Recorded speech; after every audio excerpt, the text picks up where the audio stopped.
Welcome to Alba Chronicles. Remember to like and subscribe today. We're diving into a topic that we've all faced at some point in life: failure. Whether it's a personal setback, a business venture that didn't work out, or an ambition that fell short, failure can feel crushing.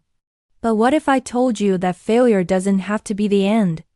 What if, instead of seeing it as a setback, we could use it as a stepping stone to come back even stronger?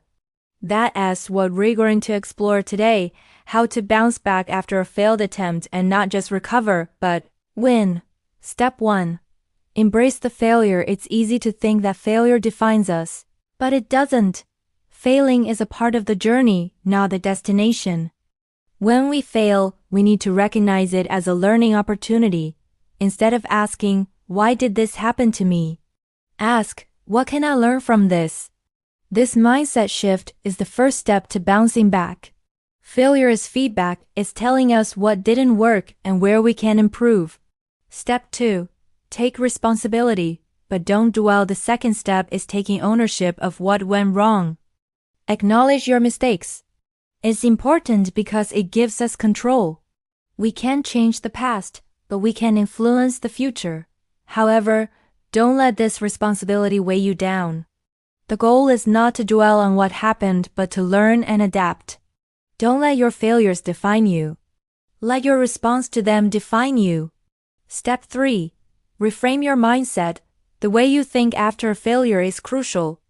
When things don't go as planned, it's easy to think, "I'll never make it," or "I'm just not cut out for this." But what if you reframe those thoughts?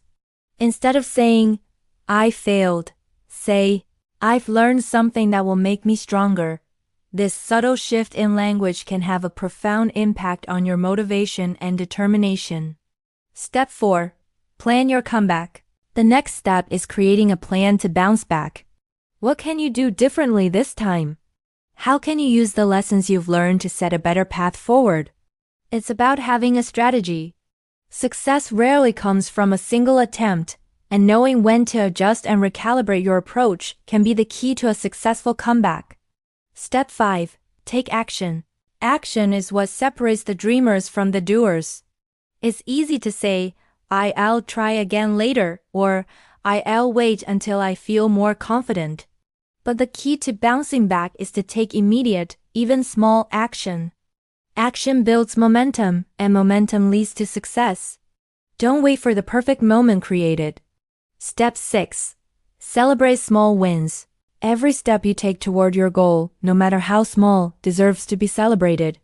These small victories will keep you motivated and remind you that you're moving in the right direction. They help build confidence and push you to keep going, even when the road ahead seems tough. In conclusion, bouncing back after a failure is not about avoiding mistakes, but about learning from them, adapting, and trying again with more wisdom. It's about taking responsibility for your actions, reframing your mindset, making a plan, and then taking action. And most importantly, it's about celebrating each step of the journey.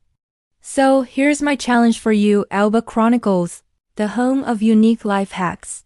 The next time you face a setback, instead of seeing it as an obstacle, I challenge you to view it as an opportunity to grow, learn, and come back stronger. How will you use the lessons from your failures to fuel your next success? That's the true power of bouncing back. Let's make this journey count.